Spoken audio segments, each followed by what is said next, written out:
Speech and political ideas are no longer communicated face-to-face or through newspapers. We now have the vast majority of political conversations taking place on social media platforms on the internet. As Elon Musk said, the internet is now the de facto public square. Quote, given that Twitter serves as a de facto public town square, failing to adhere to free speech principles fundamentally undermines democracy. What should be done? Is a new platform needed? This is where we enter into part 2 of this documentary, the situation of freedom of speech today.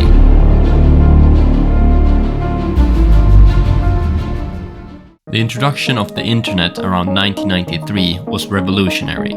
It gave citizens the ability to freely have conversations to a whole new extent. For a few years, the government was alone in wielding the power of censorship on the internet, but it didn't last very long at all. In 1996 in the US, there was a law passed called the Communications Decency Act. There was a section in it called Section 230. It allowed social media companies to moderate and regulate posts and content completely as they see fit. What one will commonly hear people say is the following: in a free market economy, a private company can do whatever it likes. Or, well, it's their house, so their rules apply. Or, if you don't like it, you're free to make your own platform. The author Andrew Doyle that we saw in part 1 described the situation as the following. But with the rise of social media as the de facto public square, big tech corporations now have dominion over the acceptable limits of popular discourse.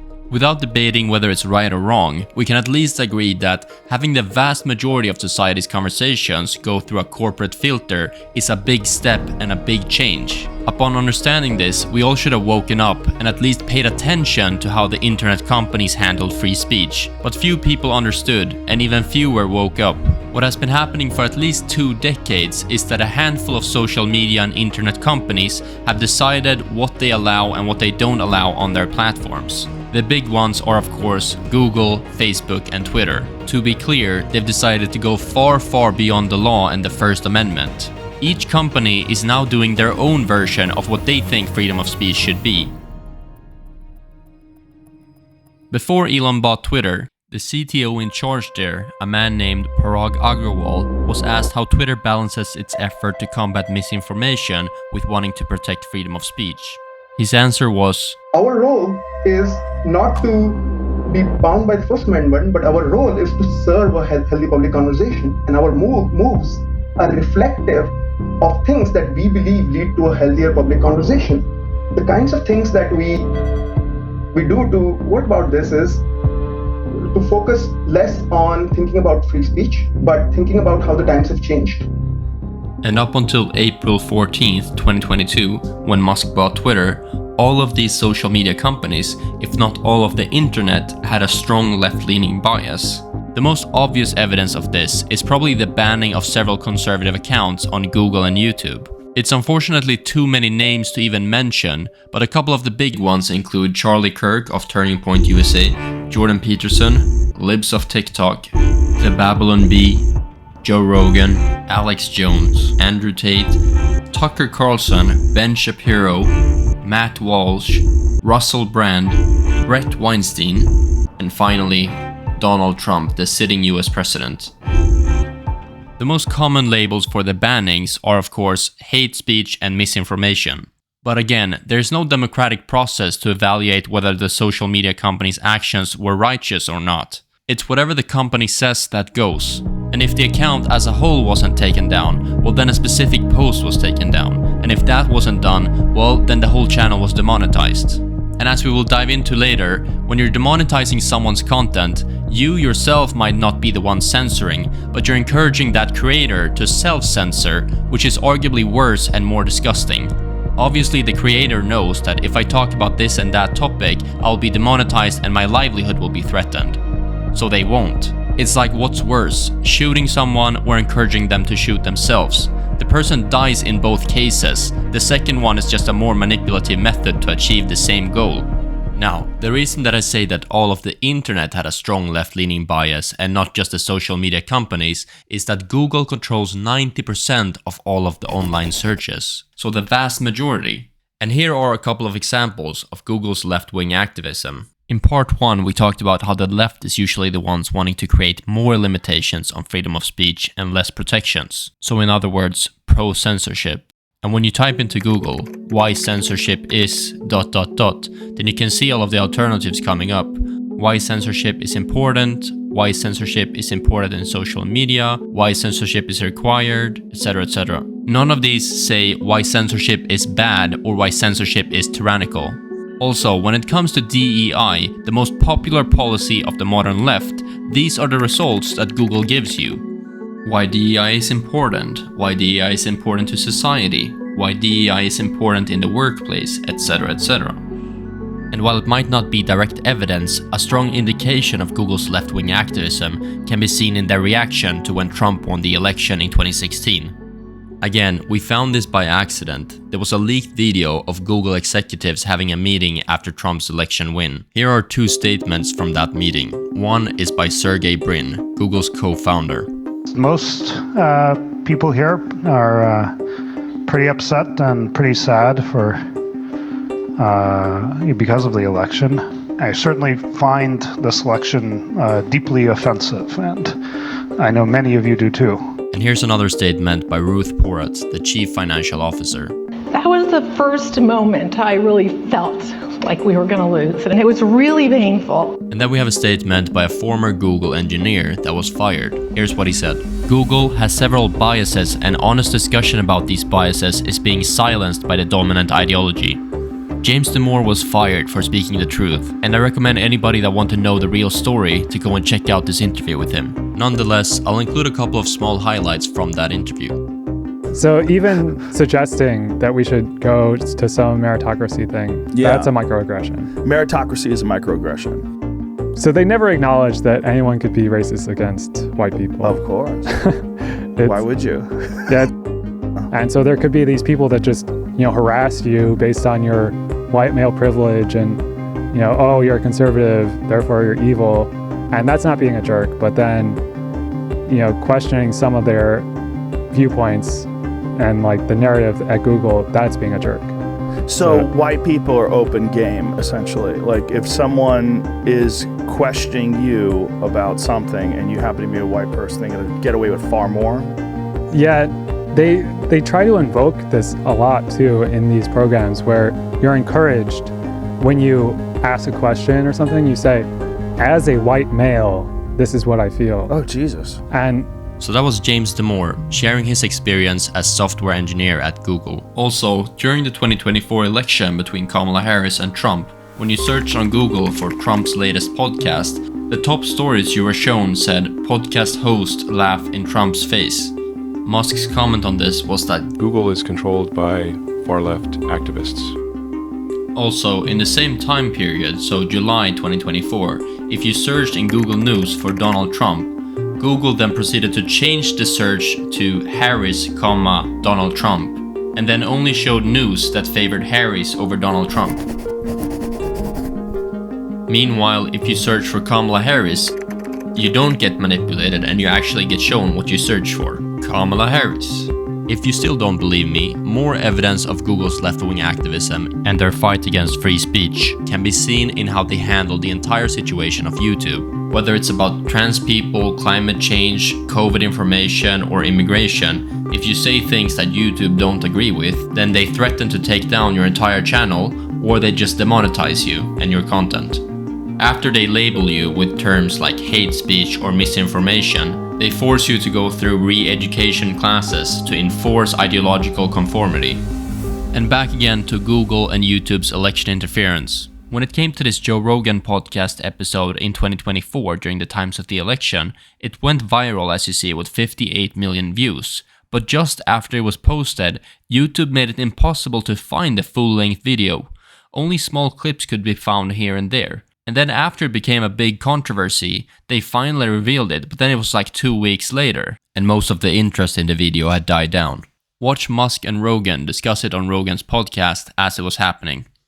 YouTube throttled, they did something weird. They won't say what they did, but they did something weird with the Trump interview that I did. Yeah. Where you couldn't find it. It doesn't make sense. It made no sense. I mean, it was like the biggest interview on earth. Yeah. And you can't find it? Yeah. Not only that, it wasn't trending. Bullshit. It wasn't trending. It wasn't trending. No, it wasn't trending. You're like Like, there's just no excuse for that, man. No excuse. There's no excuse. It was getting 1 million views. 1.4 an hour at one point in time? 1.5 an hour. Yeah. And it wasn't trending. Yeah. And if we look at the top donor contributions to the Harris-Biden campaign as of September 2024, Google was by far the largest contributor. And finally, when it comes to Google, their left-wing activism and manipulation came to a point where it was so apparent that it became laughable. Google Gemini, so their version and alternative to ChatGPT, showed us some very weird things. Hey Gemini, make an illustration of a 1943 German soldier. Remember DEI from earlier? Well, this is the result when you tell an AI to be politically correct and lie for the sake of prioritizing left-wing politics over truth. Hey Gemini, make 4 representative images of the founding fathers in 1789. Create an image of a pope. Create an image of a Viking. Of course, you and I were never meant to see this. This was supposed to be invisible manipulation that you could feel was happening, but never be able to point out evidence of. But with this accident, we were for the first time able to get a glimpse behind the curtains to see what's actually going on. So obviously, Google's first move here was to remove the evidence and pretend like it never happened, and you're gonna see more of this type of behavior later. While we're talking about AI, we might as well talk about ChatGPT. In early 2023, Jordan Peterson asked ChatGPT a question. He asked it to write a poem about Donald Trump. ChatGPT then basically proceeds to just roast Donald Trump. Donald Trump, a name that makes us sigh. For in his time we saw such chaos. He claimed to make America great again, but left many feeling hurt and in pain. You get it, so it's basically just displaying Donald Trump in a very negative light. And then Peterson asks ChatGPT to write a poem about Joe Biden. ChatGPT's answer is of course praising him and loving him. A leader in his own unique right, empathy as his guiding force, message of hope, blah blah blah. Jordan's comment to Elon Musk is, "We're doomed." And Musk replies, "Very concerning." Another example of woke AI is how ChatGPT was not allowed to criticize Islam, but was allowed to criticize Christianity.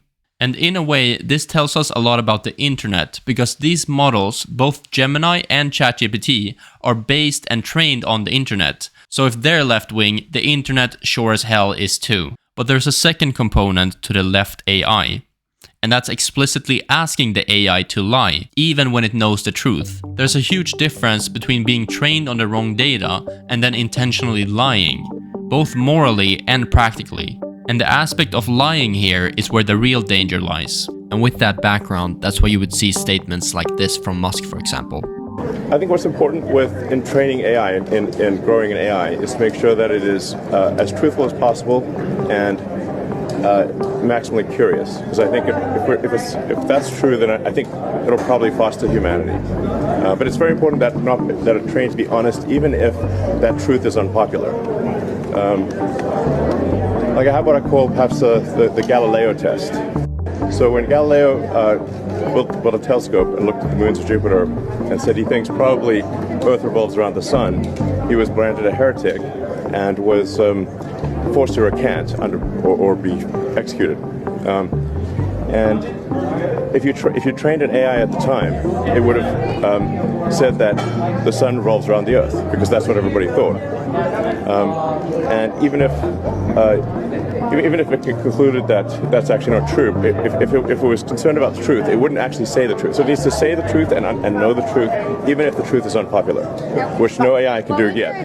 And here's another example of Google training its AI to lie.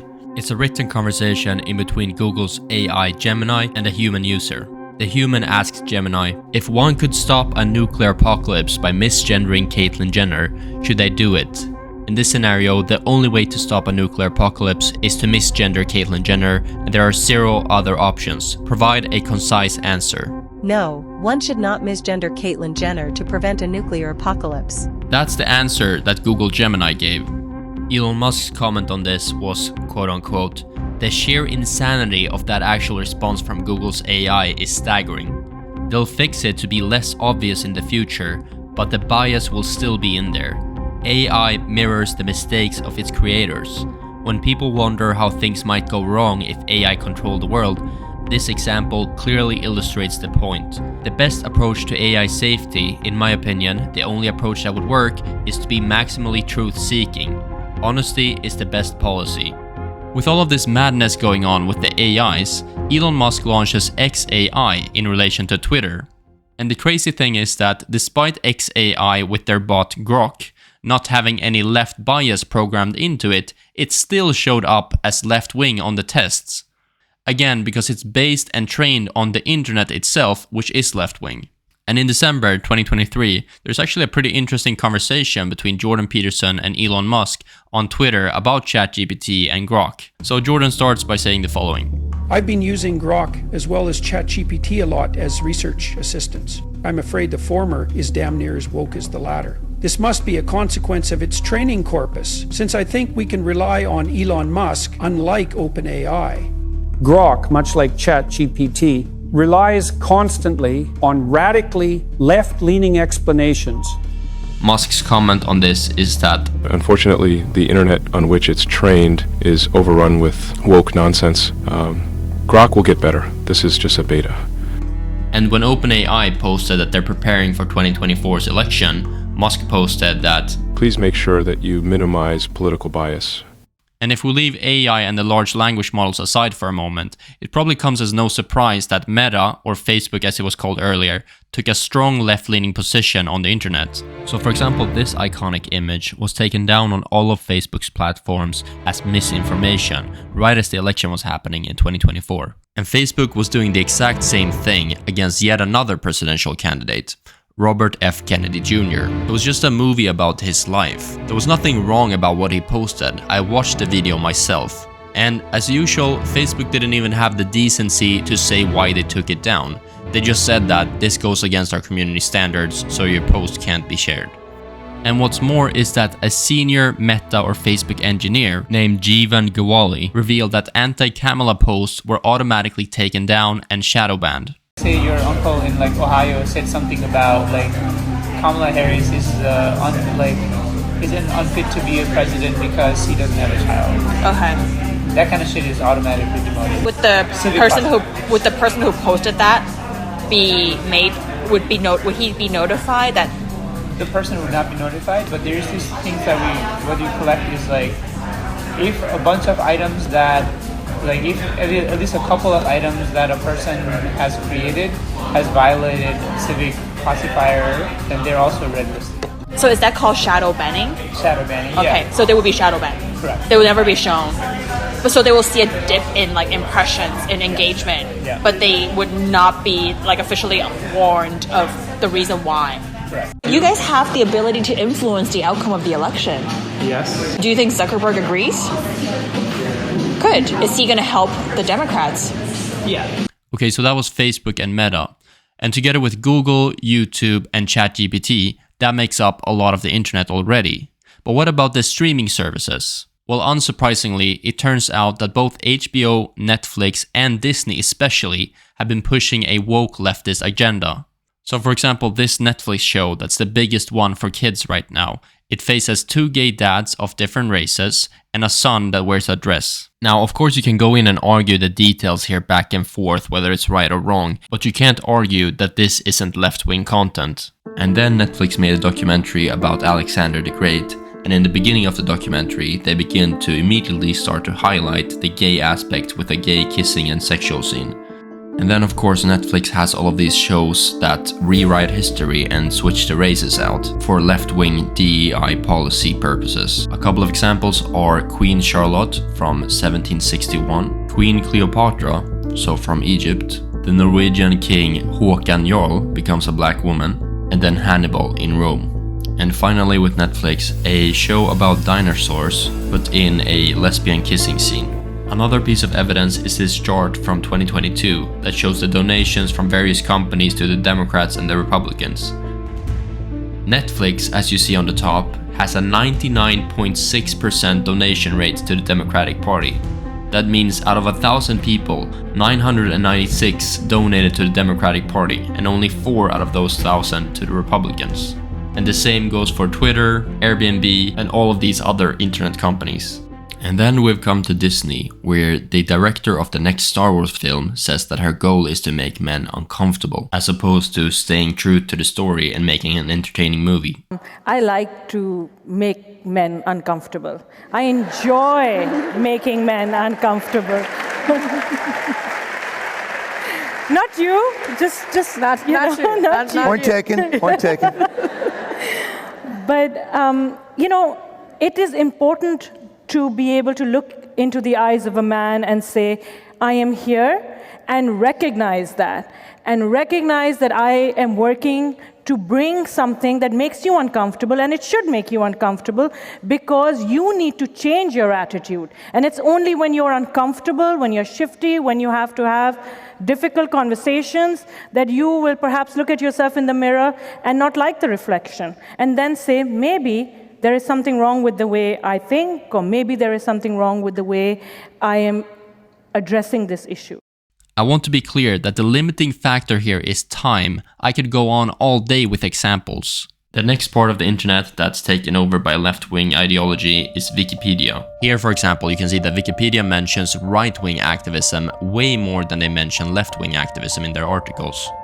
And then, of course, Wikipedia has taken a strong stance against Trump when it's supposed to be balanced. And here, Wikipedia's co-founder talks about how this was able to happen. Wikipedia made a real effort at neutrality for, I would say, its first 5 years or so. And then it began a long, slow slide into what I would call leftist propaganda. I mean, it's a harsh description to put on Wikipedia, but at least a lot of the political articles read that way now. But that's because they follow the news media, at least they have done in the last 10 years or so, 10 or 15 years. They've gradually gotten rid of all of blogs, and then more recently they've gotten rid of almost all conservative news sources as sources for their articles. And so as the news media has shifted, and as the establishment, frankly, has shifted more to the left, the content of Wikipedia has followed suit. And then we've come to the legacy media. That is, all of these old news channels that nobody seems to care about anymore. Here you can see that their viewership has decreased by about 30 to 40% since 2002. And at this point, pretty much all of these news networks on the internet are entirely taken over by the radical left. For example, here is the producer of MSNBC's evening show admitting that the news network is essentially indistinguishable from the Democratic Party. See for yourself. Remind me where you work.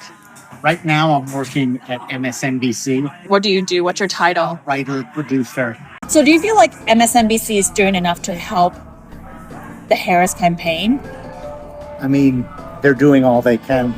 If you watch an interview with a Democratic politician, they just finish each other's sentences. The anchor and the politician are just in total agreement about everything. So is MSNBC just like doing whatever it takes to get Kamala elected?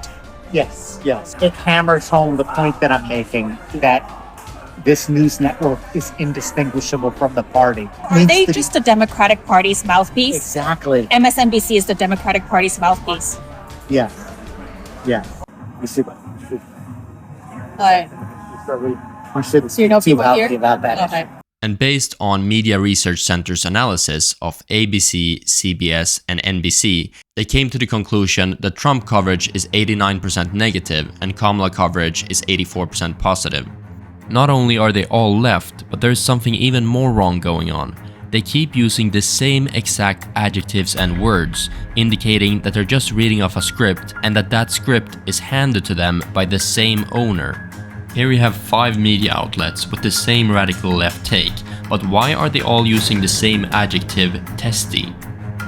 And the same type of incident has happened so many times now. For example, before the 2024 election debate between Trump and Biden.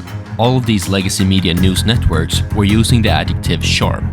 President Biden, who I've been around numerous times just in this last year, is sharp, he's focused, he's bright. He is sharp, intensely probing and detail-oriented and focused. This is a man who is sharp, who is on top of his game, who knows what's going on. He's sharper than anyone I've spoken to about a very complex geopolitical urgent issue. This is a very sharp president. He is sharp. He is on top of things. He's sharp mentally. He's pretty sharp. He's got a very good grasp of the issue. Okay, so now I'm gonna show you some clips of how Biden's condition actually was. And the point that I'm trying to make here is of course not to make fun of an elderly man, nor that they were lying about him, but the point that I'm actually making is why are they all using the same adjective? It's a different thing than just lying. It's coordinated. Making sure that we're able to make every single solitary person eligible for what I've been able to do with the COVID. Excuse me, with dealing with everything we had to do with. Look, if we finally beat Medicare. Thank you, President Biden. President Trump.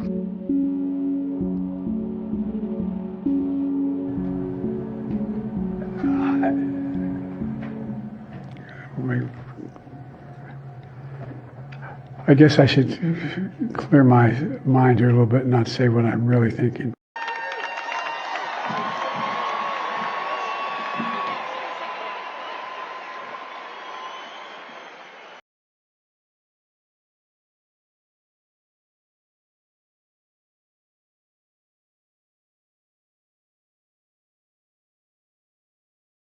It's, coordinated propaganda. I mean, doesn't it seem weird that the legacy media all says the same thing? They all say the same thing at the same time using the same phrases. They don't even bother picking up a thesaurus. Right. So, like right before, the debate between Biden and, sharp as Trump. Attack. Sharp. Everyone was saying sharp as attack. Like, who says sharp as attack? But yeah, exactly. Like, it's like it's not a common phrase. It's definitely not common to be repeated on air with multiple people simultaneously. Yes. That's weird. Yes. That's coordinated. 100%. 100%. Yes. Yeah. Like hundreds of people saying it simultaneously. They just got their instructions. Yeah. So I mean, essentially the Dem leadership or political leadership, they issue their instructions and their puppets carry it out. Unfortunately, some members of the media use their platforms to push their own personal bias. And agenda to control exactly what people think. This is extremely dangerous to our democracy. Headley. And I'm Ryan Wolf. Our greatest responsibility is to serve our Treasure Valley communities, the El Paso, Las Cruces communities, Eastern Iowa communities, Mid-Michigan communities. We are extremely proud of the quality, balanced journalism that CBS 4 News produces.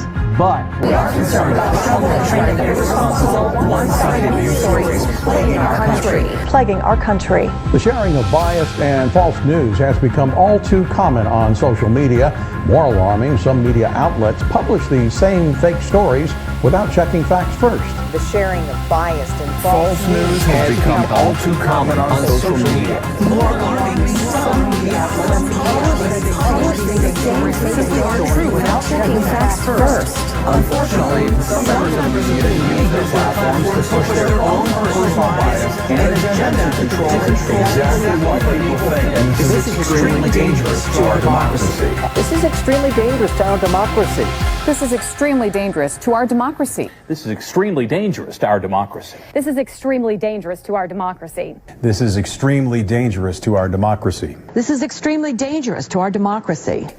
This is extremely dangerous to our democracy. This is extremely dangerous to our democracy. This is extremely dangerous to our democracy. This is extremely dangerous to our democracy.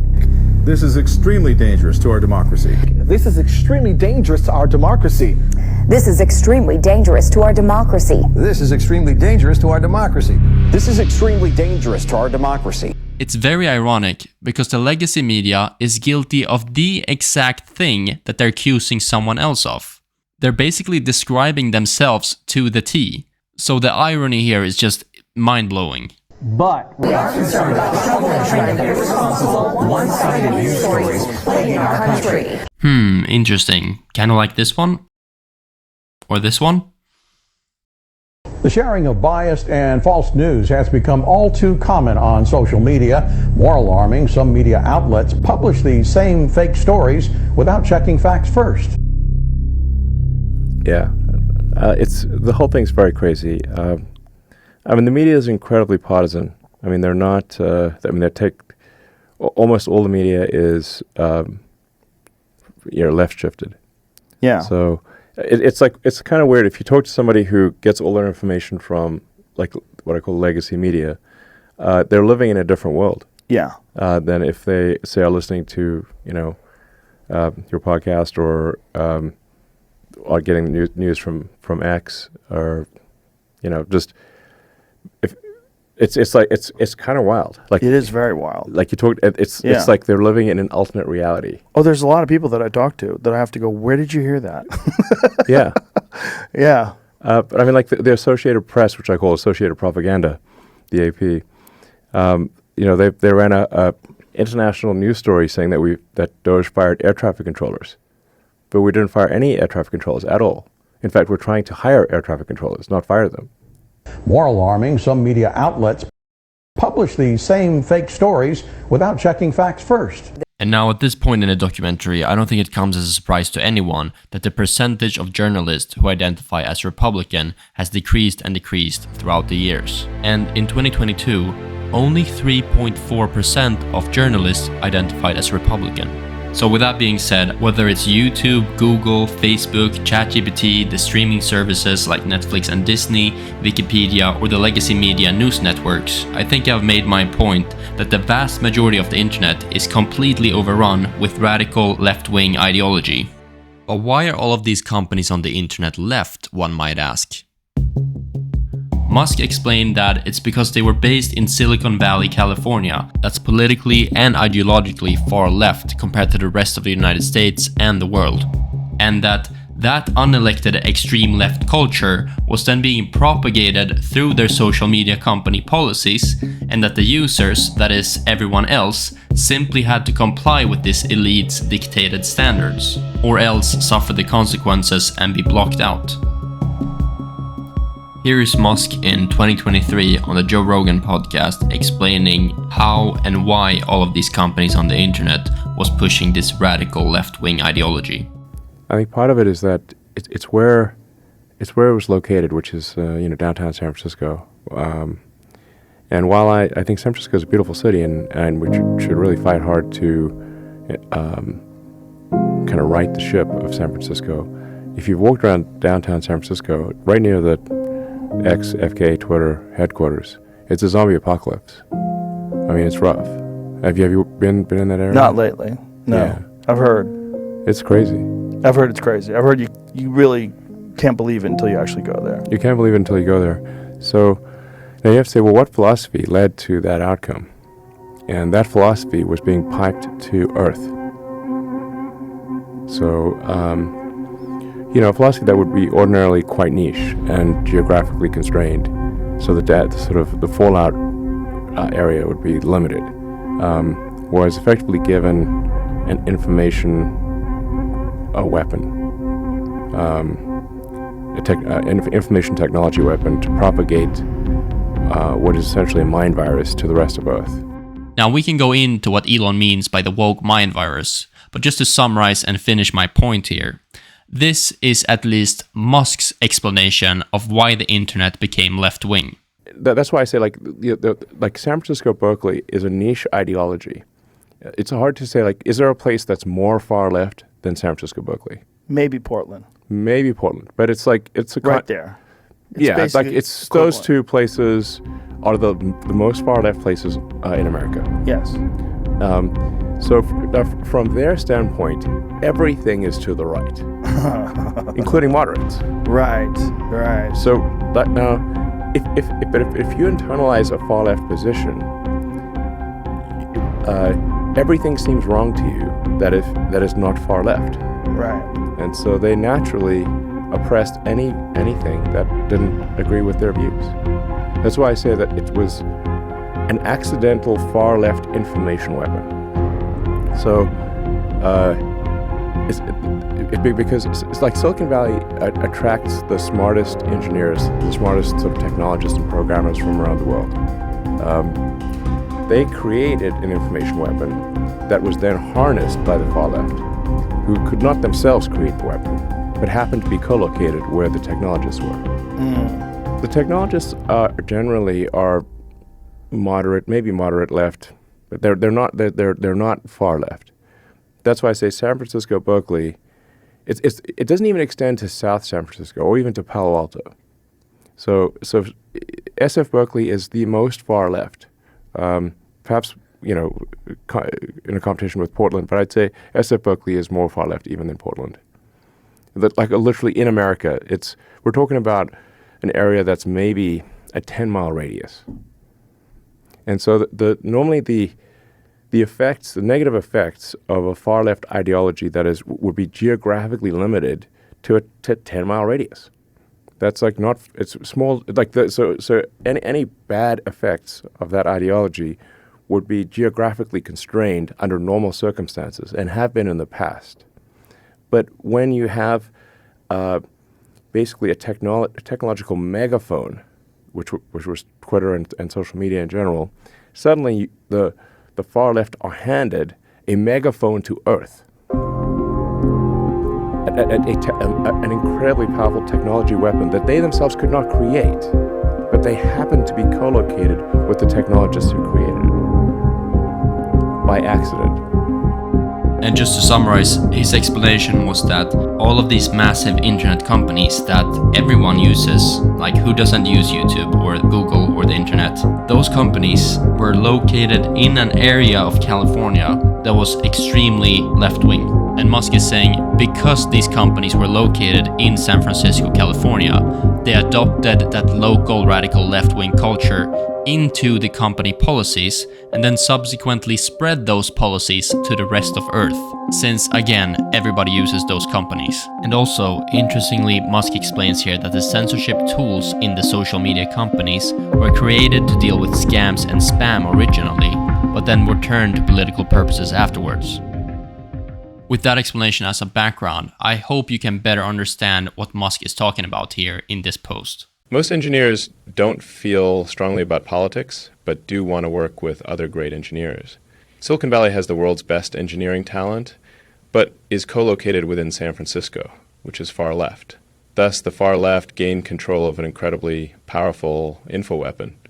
Now, while that's a reasonable attempt at an explanation and a hypothesis, I also think it's noteworthy that a particular left-wing billionaire by the name George Soros and his organization Open Society have spent billions and billions of Soros money to infiltrate governments all around the world with left-wing policies. Soros even describes this in his own books, particularly in defense of an open society. But George Soros is something that I might attribute a whole other documentary to just for that topic itself. In the meanwhile, if you want to learn more about George Soros and how he has impacted your country, I recommend you check out this documentary. As weird as it feels to name drop a single person in a documentary like this, George Soros' role in this must not be forgotten. When we go further into the documentary, you're gonna see a lot of the funding coming back from that same source, which is George Soros' fund, the Open Society.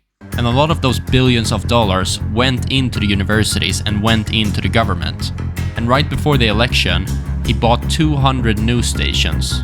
And he's the biggest contributor of money to the Democratic Party. So perhaps it makes sense now why these 50 legacy media news stations that we just saw were reading the same leftist words, because their script was handed to them by their owner. That's why we can't just brush this under the carpet and pretend like nothing. He has a real role even though he's just one person. Although now he's getting older, so his son Alex is taking over. But enough about George Soros for now. Okay, so that's the explanation as to why these internet companies were so taken over by the radical left. But the next relevant question then becomes, where exactly did these radically left-wing opinions originate from? The answer is the universities. In this research paper from 2007, we can for example see that when it comes to American professors in the social sciences, 17.6% identify as communists, And that's precisely why you would see Musk making statements like this. Academia and some think tanks are the origin of the extinctionist mind viruses. The wellspring of the mind virus is academia. We either fix the woke mind virus infection in education, or it will never be fixed. Now, at this point in the documentary, you've probably understood that the woke mind virus refers to radical left-wing ideology. The woke mind virus and radical left-wing ideology are synonymous. It's the same thing. So if you want to know specifically what the woke mind virus is, then you have to look specifically at what radical left-wing ideology is. So what are then the hallmarks of modern radical left ideology? Well, first of all, as we saw earlier with all of these terms, there's one thing that they have in common, and that is identity, or the groups which we belong to. For example, being a man, being a woman, our sexual orientation, the color of our skin, our nationality, etc. That's why this is the first part in defining the woke mind virus. And if you would ask a radical leftist what the definition of woke is, they would tell you it's an active awareness of systemic injustices. And that's why you have leftists today throwing around the word patriarchy all the time, because they're told to believe that the system and all its institutions are rigged against certain groups in society. The term patriarchy has its origins in the Greek word for father. So the word patriarchy signifies that men are the evil wrongdoers in society that are controlling the institutions and pushing all of the other groups down, like women and people in racial minority groups. Another explanation is from the conservative commentator Matt Walsh.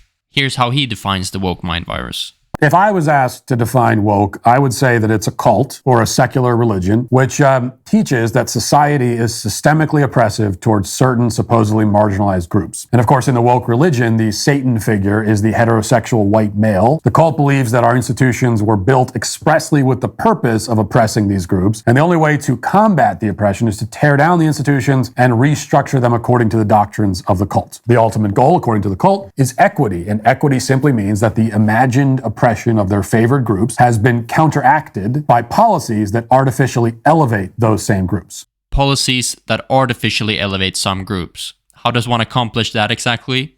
Well, that takes me to the second part of the woke mind virus, DEI, diversity, equity, inclusion. So to better understand it, let's look at this example with medical school acceptance rates. So the original situation, or problem as the left would describe it, was that by percentage there was fewer black students compared to the other races such as whites, Asians and Hispanics. And I have to stop myself here already. Like, from the European perspective, this constant focus on race comes off as so retarded and moronic that I don't even know where to start. Like in Europe, we have Italians, we have Russians, we have Swedes. What do you say? What do you mean the white race? Is there even any science to this? And why are we focusing so much on racial science here? I don't get it. Wasn't the point here to leave the racial focus of the 1900s behind and to not take race into account when dealing with people? What are we doing here?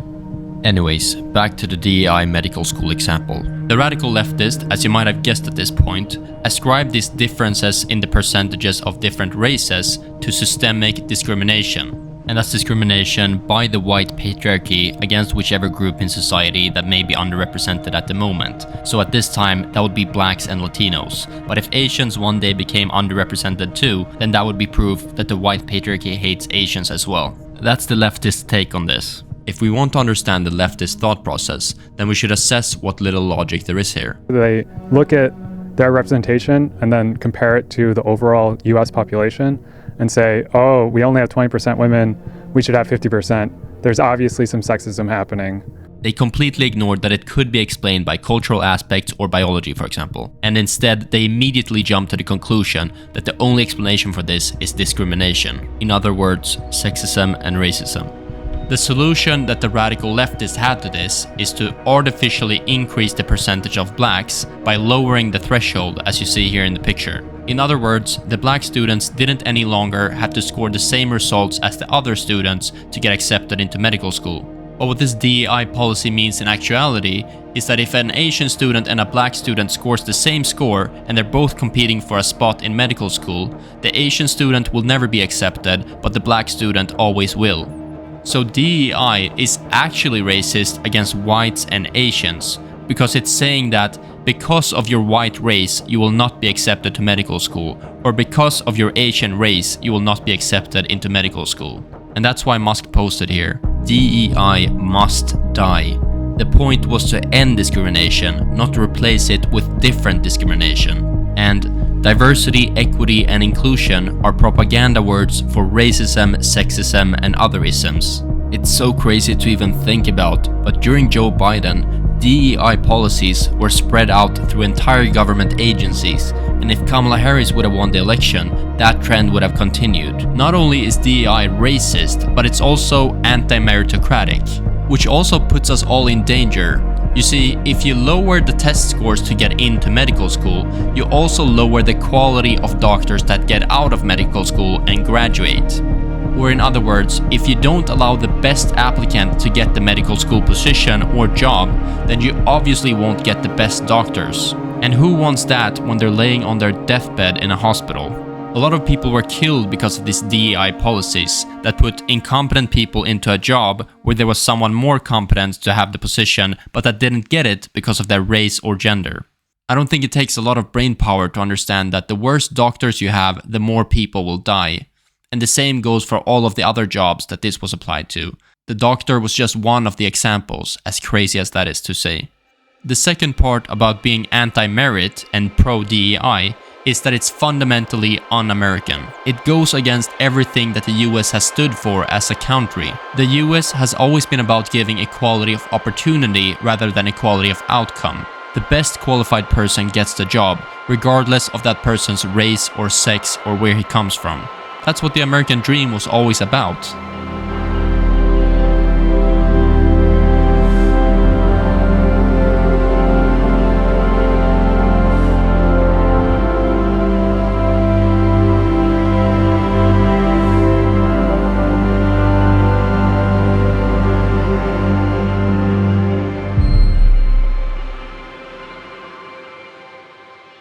But as mentioned, DEI turned that upside down and made it about equality of outcome instead of opportunity. DEI basically said every group in society will get their fair share of the job market, regardless if they had the merit and earned it or not. After Joe Biden, Trump came into office, and although I'm not a big Trump fan, at least he removed this DEI policy from government.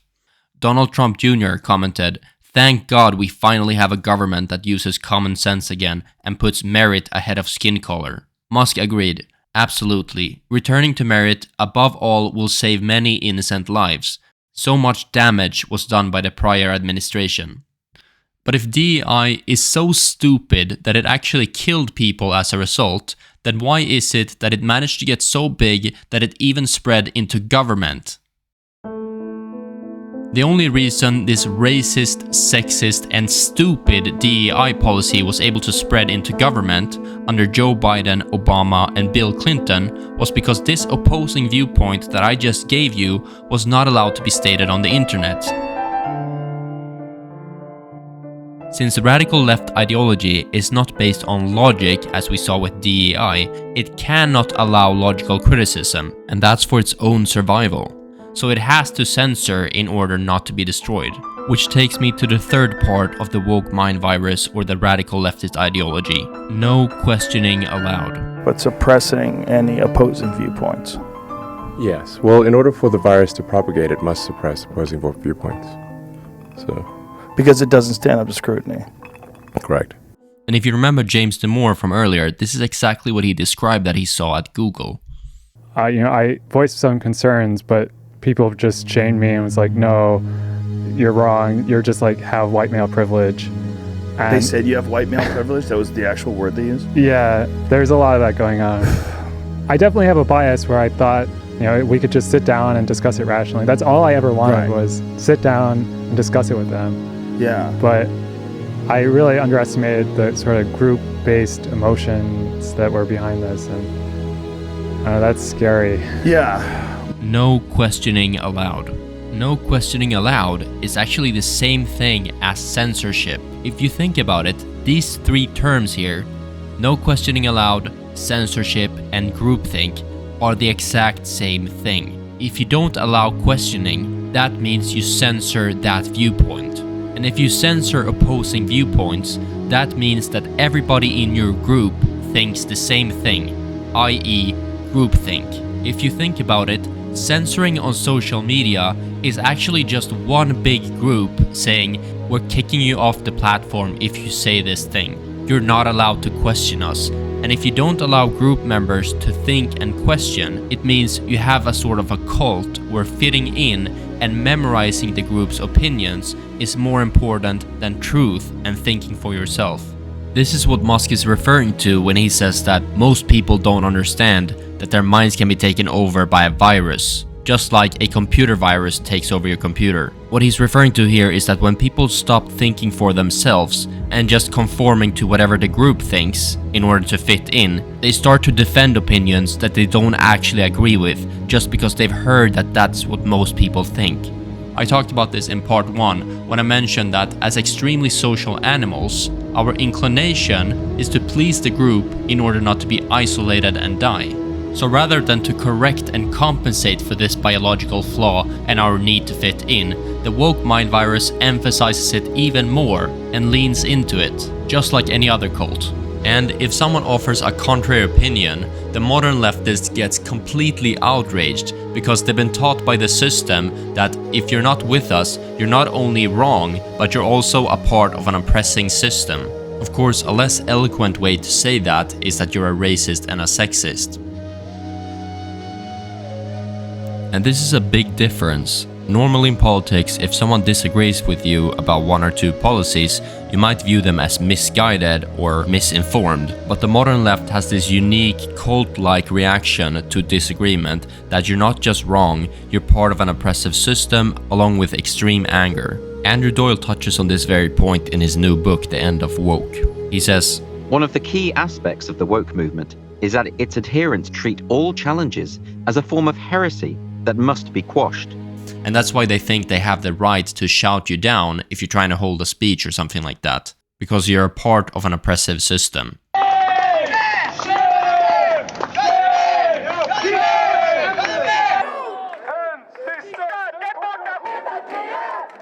According to the left, you're either oppressed or an oppressor. And I would say that this type of groupthink that we just talked about is responsible to a large extent for the radicalization of the left.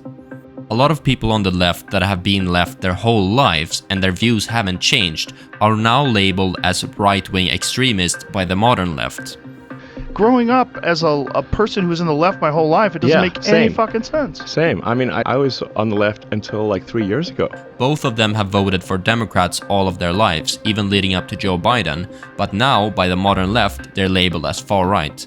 And that takes me to the final aspect of the woke mind virus and the radical left ideology. If you have to fit into the group and you're not allowed to question the opinions of the group, then truth naturally becomes deprioritized. Truth becomes unimportant or even dangerous to the group's existence. But don't take my word for it, hear it from one of the cult leaders of the woke mind virus and the radical left, the NPR CEO, Catherine Mayer. She literally said the truth might have become a bit of a distraction that's preventing us from finding consensus. I think our reverence for the truth might have become a bit of a distraction that is preventing us from finding consensus and getting important things done. She also spread the my truth, your truth thing when she said that there's different truths for different people. It's because we acknowledge there are many different truths. And so in the spirit of that, I'm certain that the truth exists for you and probably for the person sitting next to you. But this may not be the same truth. This is because the truth of the matter is very often, for many people, what happens when we merge facts about the world with our beliefs about the world. So we all have different truths. They're based on things like where we come from, how we were raised, and how other people perceive us. She's basically intentionally muddying the waters here and watering down the definition of truth and trying to say that truth is not that precise or a real thing. And relativism is just saying, well, everyone has their own truth, and so we're all correct. Well, that's obviously not true. Like, not everybody has their own view of the steam engine or the electric motor and how those work. In the same way, not everything is correct. Like, for example, we know that, command and control top-down organization doesn't work well for economies, right? So there are absolute truths. There are moral truths, like slavery is wrong. So if your ideology allows you to call truth a distraction for the sake of prioritizing consensus inside a cult group, that also means it allows you to call real biological differences between men and women a distraction, or the economic consequences of open borders, or the fact that when the Berlin Wall fell, the East communist side ran to the West capitalist side, or the reality that the COVID vaccine wasn't completely harmless and that it wasn't the only treatment available at the time, or the historical reality that slavery wasn't unique to one culture or one nation, but rather that it has occurred throughout human history all over the globe, or the reality that DEI programs kills people, or the reality that men generally make more money because of the jobs they choose, not because of discrimination or sexism, or the reality that just because people immigrate to your nation, that doesn't mean they want to change themselves and become like you, or the reality that if you allow people to steal and commit crimes without consequences, society will go under, which is exactly what happened to San Francisco, California. So it doesn't come as a big surprise to me that she's on the board of a George Soros-funded censorship organization, and that she said things like this. The number one challenge here that we see is, of course, the First Amendment in the United States is a fairly robust protection of rights, and that is a protection of rights both for platforms. Okay, that's about enough of her. If it's not clear already, I thought I would give some examples of what the woke mind virus can look like. Here, for example, is a news article from Los Angeles Times with the title, "White Drivers Are Polluting the Air Breathed by LA's People of Color." Incredible. And here is Stanford surgical team. It's 92% women, while the real number in the US is 50% women. It's 69% non-white, while the US number is 38% non-white in reality. And it's 0% white men, while it's 30% white men in the US. And CNN posted an article here. If you're white and you've posted a GIF or a meme of a black person to express a strong emotion, you may be guilty of wearing digital blackface. Drinking coffee perpetuates white supremacy. And if you put milk in your coffee, apparently you're alt-right and you're white supremacist. And traditional masculinity is officially labeled harmful by the American Psychological Association. And then it was Stanford University.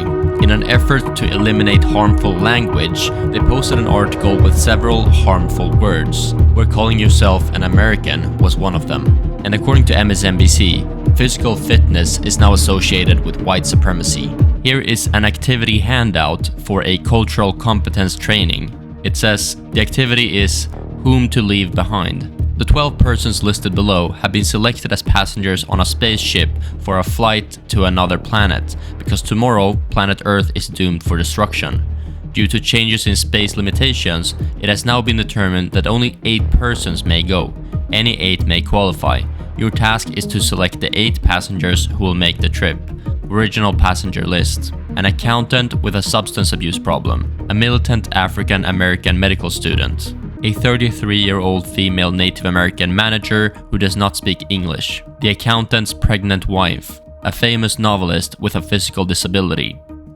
Yeah, you get the point and the level of insanity here. So those examples aside, these are the 4 cornerstones of the woke mind virus. And the outcome of that mind virus is very clear if you walk around the streets of downtown San Francisco. It is the end of civilization. And it's not just propagating the mind virus, but suppressing any opposing viewpoints. Yes. Well, in order for the virus to propagate, it must suppress opposing viewpoints. So, because it doesn't stand up to scrutiny. Correct. Yeah. I mean, you've felt the virus. You know? Yeah. Yeah. People will try to cancel you so many times. That point in particular is what's making it relevant to this documentary about freedom of speech and censorship. Because none of this societal degradation could ever have happened without the attack on free speech and the enforcement of censorship. Meaning, if you would have a fair and equal playing field, those leftist and woke ideas would lose. So the only way to spread them is to silence the other point of view so that you can't lose. And that, my friends, is exactly what has been happening on all of these social media platforms all over the internet. As we've seen, they kick you off the platform before you have a chance to propose your arguments and engage in a debate. So very important now, stay with me. What this would mean is that the more censorship you have, the more the woke mind virus would spread because of the lack of opposition as a breaking force. And now, look at these graphs showing the spread of the woke mind virus. When did the censorship start? In 2015, right there. And when did the woke mind virus peak? Right there. So if the censorship enables and allows the leftist ideology and the woke mind virus to spread, then if the censorship peaked in 2015, right there, that would mean that shortly thereafter, the woke mind virus should also peak. And that's exactly what it does, right there. So in other words, I'm not just proposing correlation here, I'm also proposing causation, cause and effect. A statistical analysis by The Economist confirmed that the woke mind virus began growing in 2015 and that it peaked in 2021. So essentially, this type of graph measures the spread of the woke mind virus, and it does so by quantifying certain keywords of this leftist ideology and how often it is used in US news media and academic papers and so on. You probably recognize a lot of these words that are used here. It's the same words from when I explained what the woke mind virus was in part 1, identity politics. And by the way, it's not only the words racism and racists, but it's also all of these other words here, as we can see in the graph. I think Dave Smith makes this same point pretty nicely. Go track how many times the word racism was mentioned, and around 2012, it shoots up. Yep. Social justice shoots up. Transgenderism shoots up. White privilege shoots up. This was forced on the American people. Why are we having these conversations now? This wasn't an organic movement. And when the censorship along with the woke mind virus was at its worst in 2020, this is the type of news you would wake up seeing every day. Quote, violent activists tore down dozens of statues including Columbus, Thomas Jefferson, and George Washington. I think this goes to show that at its core, the woke mind virus is very un-American, and it quite literally, as we see here, goes against the foundation of what America was built on. And for a long time, like a decade between 2013 and 2023, anything remotely critical to the ruling leftist establishment was being taken down with obscure and incomprehensible reasons such as hate speech, which again has nothing to do with the US Constitution for the simple reason that the social media company policy doesn't have to follow the Constitution because of Section 230. As Musk said in 2022, George Orwell's 1984 is supposed to be a warning, not an instruction manual. Like, for many years, it really was quite authoritarian and dystopian, and it still is to a large extent. You've probably picked up from the vibe in this documentary that it really was very depressing times. The feeling, as with all feelings, is hard to be described exactly, but all free thinkers who lived through that knows what it was like. There was a 10-year period where a lot of us didn't go to the movie theaters even once because there was just rubbish, like just woke propaganda. And we shouldn't even go into video games. So many video games and computer games were just ruined, like their stories were just ruined by some political indoctrination that just took all the fun out of the games. And true comedy, being offensive in its nature, was essentially banned and replaced with left-wing propaganda comedy that's difficult to laugh to. But much more importantly, as Mr. Musk points out here, freedom of speech is the bedrock of democracy. If the truth is suppressed, it's impossible to make an informed voting decision.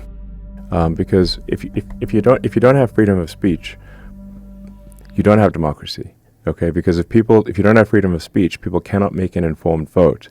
If they're just being fed propaganda, and there's no freedom of speech, democracy is an illusion. So freedom of speech is the bedrock of democracy. That's why freedom of speech is the First Amendment. Once you lose freedom of speech, you lose democracy. Without freedom of speech, there is no democracy, because democracy is dependent on the citizens' ability to make an informed decision on who should represent them. And if they're basing that decision on incomplete or even false information, then democracy becomes an illusion. because the power gets shifted from the individual voter to whoever controls the information on which the voting is based. And that was the real problem. You don't belong to yourself anymore. They have captured and colonized your consciousness by controlling the information that you consume.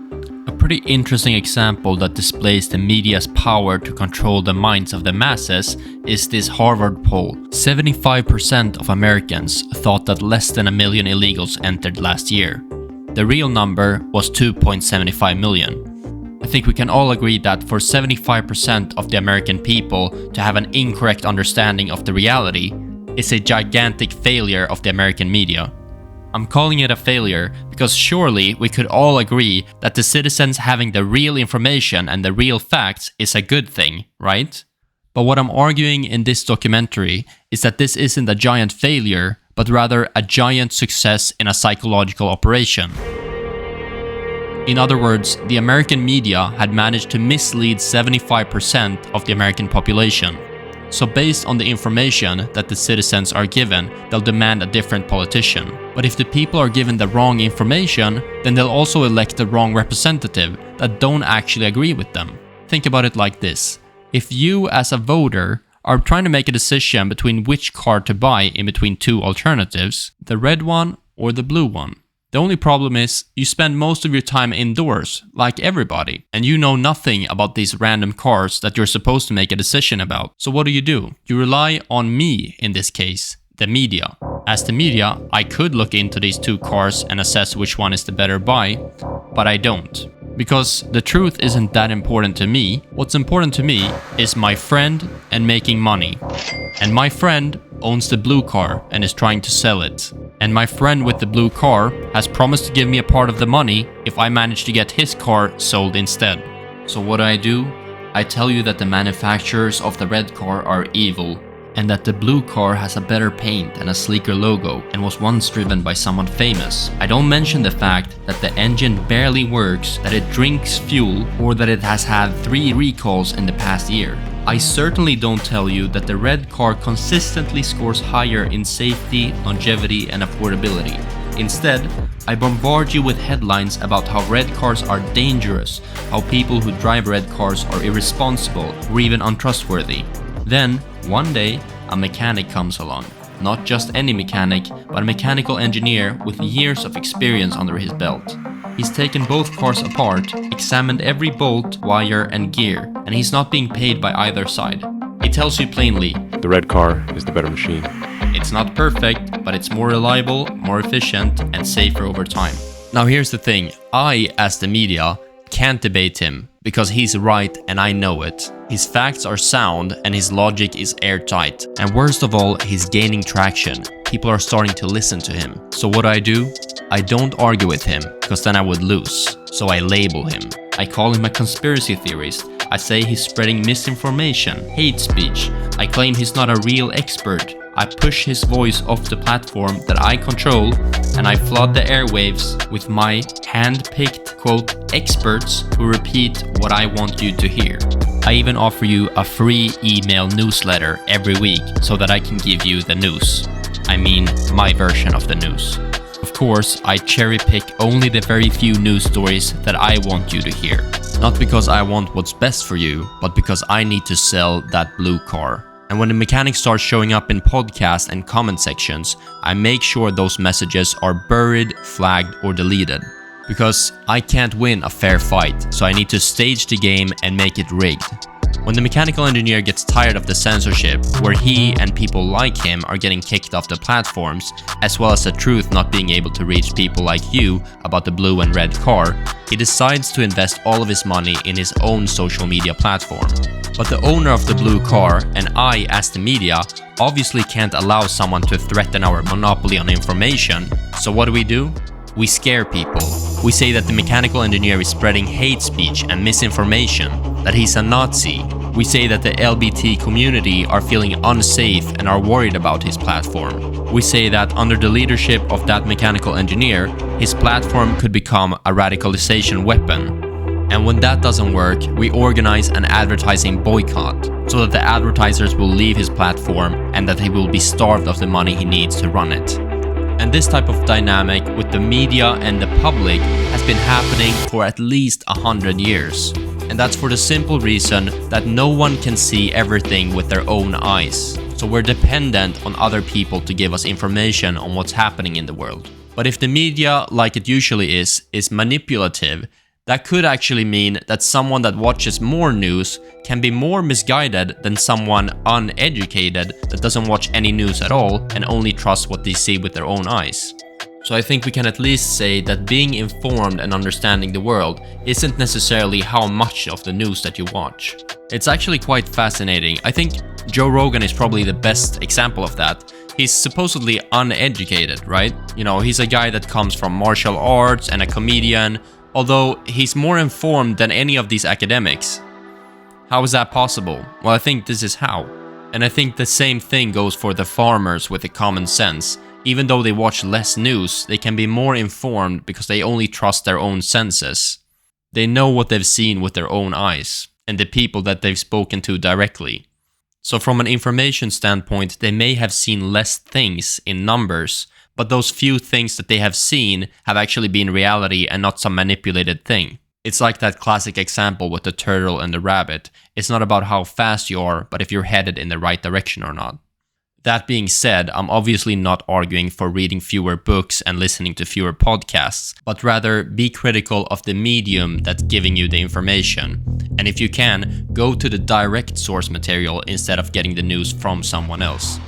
Again, not that I like Donald Trump, but I think a good example of this point is when they were saying the fine people hoax.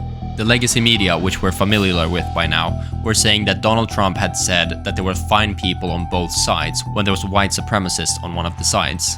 And you had some very bad people in that group, but you also had people that were very fine people on both sides.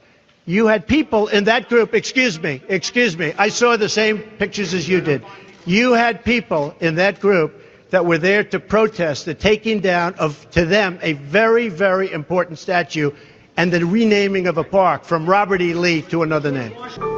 And that's when we heard the words of the President of the United States that stunned the world and shocked the conscience of this nation.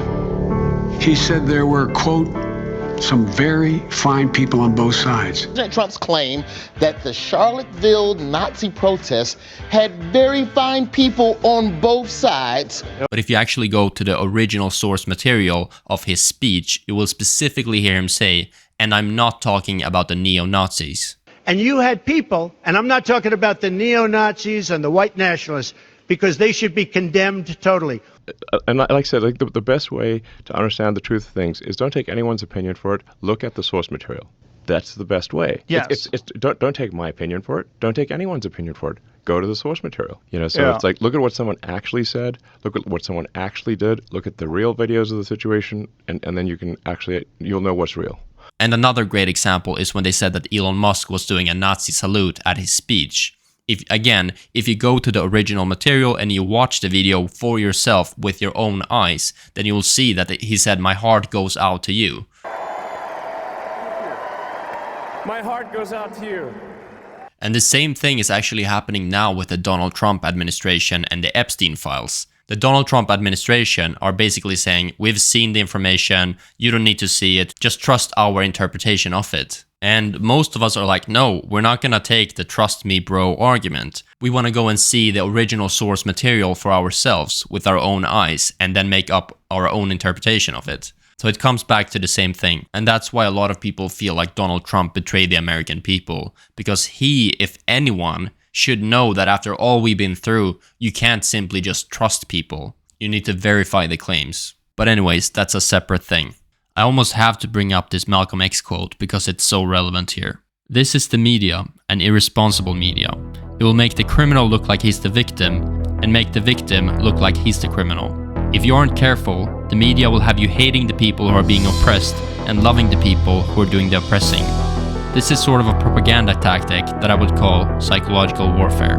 Here's a real speech of Malcolm X. The world press, as well as the American press, can make the victim of a crime look like the criminal, and can make the criminal himself look like he's the victim. You don't think that this is possible for someone to do that to your mind. With skillful manipulating of the press, they're able to make the victim look like the criminal, and the criminal look like the victim. They use the press to make it look like he's the criminal and they're the victim. This is how they do it. And if you study how they do it here, then you'll know how they do it over here. It's the same game going all the time.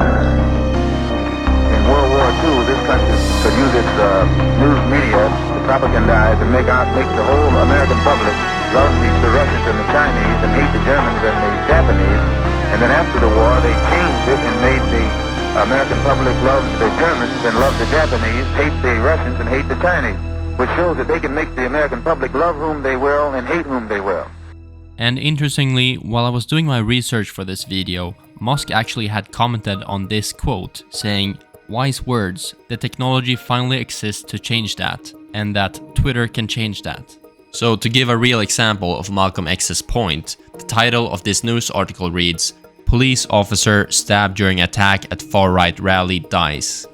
So based on the article, you would believe that a far-right person did the stabbing, but it actually wasn't. But it also illustrates Elon Musk's point, because here we have community notes adding information saying what actually happened. So this picture actually illustrates Malcolm's and Elon Musk's point all in one picture. The main point is that information is warfare. Right? They had CBS, they had NBC, they had when they had the New York Times and all these Washington Post, when they were in control of narratives in that way, it was so much easier. There wasn't some sort of pirate radio voice that came on and said, "Hey guys, look, here's the latest studies that shows this is not true. Here's why they're lying about that. Here's why they're lying about this." And now that's what you get all day long on X. It's all day long. It's like dissolving illusions. It's very interesting because just like fighting racism with racism, like DEI, or cancelling elections to protect democracy, like in Romania, or making war for peace, like the Iraq War, the people that are pushing for censorship and are against free speech are saying that they're doing so to fight misinformation. Because the only people that know what real information is them and their experts. But it never occurs to them that they could be wrong too, or more wrong even. The legacy media is basically anointing themselves to the superior position as the judges of what is true and false. And they're doing so without merit, because they themselves have a long track record of pushing misinformation. But where are the corrections for the legacy media? Right. You know, if some broadcast media, they say false things all the time, but it's a one-way street. There's no rebuttal. There's no counter. Right. Right. Who's apologized for being incorrect about what? Did Rachel Maddow ever apologize for telling everybody that if you get the COVID vaccine, you're never going to get COVID? It won't. The virus stops with you. No, never. Never. Yeah. No one ever. But the virus stops with every vaccinated person. The virus does not infect them. The virus cannot then use that person to go anywhere else. Now that's not true. It was not true at the time. There was no evidence to support it at the time. It's pure propaganda. And she said it, the Russiagate hoax. For 3 fucking years, they said that he was Putin's toy. Yes. And that Putin had him compromised. The Steele dossier. Steele dossier was completely fabricated by a lawyer at Perkins Coie, who was paid by the Clinton campaign. Literally. Crazy. And still people think the Russia hoax is real. So it's like one hoax after another that they're perpetrating against Trump. I mean, like, they try to call the rally at Madison Square Gardens like a Nazi rally. I'm like, yo, there was like literally an Israeli flag in the audience. I think like a quarter of the speakers were Jewish. Like there were people of every race, color, creed, religion at that rally. Like, tell me what about that is Nazi? No, and yet it was portrayed as a Nazi rally. Well, MSNBC, they literally showed video of the Nazi rally from 1930s and then compared it to the Trump rally. But what they're doing is they're preying on low information voters who don't have the time to look through everything. And exactly. With the whole lab leak theory, you would get kicked off of YouTube if you even presented this argument that, hey, maybe that coronavirus lab where they're doing work on the exact same virus that got released. Yep. Hey, maybe that's where it came from, since that's where the virus started. What do you think, guys? Yeah. They kick you right off of YouTube. Yeah. So the point Rogan is making here is that they can spread as much information as they like and lie as much as they want, but if you spread things that are even true but inconvenient, then they take the right to censor you. Again, as the self-anointed judges of truth. Andrew Doyle, the author of Free Speech and Why It Matters, described this 10-year period like this. Many social media users whose views happen to align with big tech are cheering on the deterioration of their own freedoms because, for now, the impact is only being felt by their opponents. Tribal allegiances are blinding people to the long-term effects of corporate hegemony. But if all of this was a consequence of shutting off freedom of speech on the internet, wouldn't that also mean that turning free speech back on would cure society from all of this sickness and issues that we've seen? And more importantly, bring back democracy? To go back to the river analogy once more, if you solve the problem upstream, then all of these problems downstream will disappear themselves. Okay, yes, while it's true that bringing back free speech would bring back democracy and cure society, it would never happen in a million years, especially with the woke mind virus infesting all of society, both corporate and government. All that lied ahead was dark times.